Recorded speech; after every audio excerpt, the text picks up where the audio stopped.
உணவுக்கு முக்கியத்துவம் கொடுக்குற பொழுது ஆரோக்கியமான உணவுனா நீங்கள் குக் பண்ணி சாப்பிடுங்க, புக் பண்ணி சாப்பிடாதீங்க. சிலர் அதே பழக்கமாக வச்சுருப்பாங்க. சில நாடுகளை நான் ஒத்துக்கொள்கிறேன். சில கண்ட்ரிஸ் நான் போனப்போ ஒரு சிலிண்டர் 1 வருஷத்துக்கு வரும். நானே குக் பண்ணி சாப்பிட்றேன்னா எல்லாம் சிரிப்பாங்க என்ன. அப்புறம் விட்டுட்டாங்க, சரி இது மனசு கேட்காதுன்னு சொல்லிட்டு. அது ஒரு நாள் குக் பண்ணி நான் நிறைய நாள் வச்சு சாப்பிட்டு அந்த ஊரில் அந்த மாதிரி ஒரு கிளைமேட். இவங்க எல்லாம் போய் ரெஸ்டாரண்ட்டில் சாப்பிட்ருவாங்க. நான் வீட்டில் குக் பண்ணி நான் சாப்பிடுவேன்.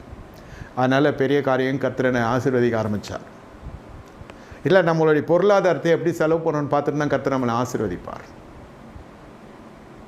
ஆமாம், ஊதாரித்தனமாக போய் எல்லாத்தையும் செலவழிச்சிட்டு கடைசியில் ஒன்றுமே இல்லாத டைமில் போயிட்டு வேலைக்கு தேடுறது. உங்களுக்குள்ளே குறைவு வராது இருக்கணும்னாக்கா இந்த மனப்பக்குவம் இருக்கணும், பொறுமை இருக்கணும், ஞானம் இருக்கணும். முதல்ல அந்த பொருளாதாரம் கையில் வந்துச்சுன்னா சில பேருக்கு தலைக்கால் புரியாது. புதுசாக நீங்கள் பொருளாதாரம் அவங்களுக்கு இதுவரை காணாத ஒரு பணத்தை கண்டால் அவர்கள் பார்த்தாலே தெரிந்துவிடும். கொஞ்ச நாளில் அக்கினியாக இருக்கும், அதுக்கப்புறம் அவிஞ்சு போயிடும். அலங்காரம் அப்புறம் அலங்கோலமாக மாறி அவலட்சமாக மாறிடும். கொஞ்ச நாள் தான் அதெல்லாம்.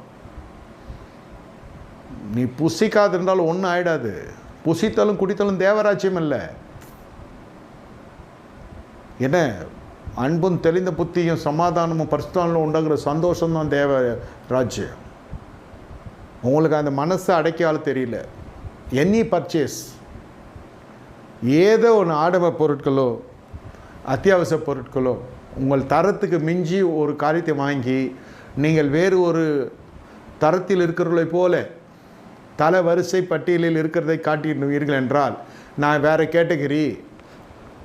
நீங்கள் ஒரு செல்வந்தனாக, தரித்திரன் செல்வந்தனாக தன்னை காண்பிப்பதற்கு சில காரியங்களை செய்வான் என்றால் உண்மையான ஐஸ்வர்யவானாய் காலத்துக்கும் வரவே முடியாது. வாழ்க்கை முழுவதும் இந்த மனுஷன் ஸ்திரமே ஆக முடியாது.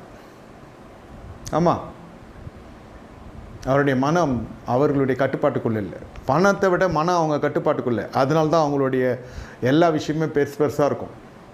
அப்புறம் உலகம் என்ன சொல்லணும்னா, நீ ரொம்ப தூரமாக போயிட்ட, அங்கே கால் விரிச்சிட்ட.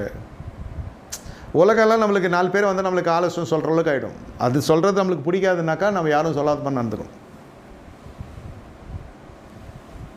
பார்த்துக்கொள்ளுங்க. உங்களுக்கு உணவுனால் உங்களுக்கு இவ்வளோ பிரச்சனை வருகிறதா? திராட்சை ரசம் குறைவுபட்டு போகிறது. யோவான் சுவிசேஷ புஸ்தகம் 2வது அதிகாரத்தில் என்ன, குறைவு என்பது வரதான் செய்யும், இல்லைன்னு சொல்லலை.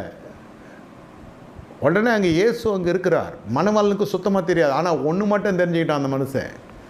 சிலர் நம்ம வாழ்க்கையில் நம்மோடு இருந்தால்தான் இருப்ப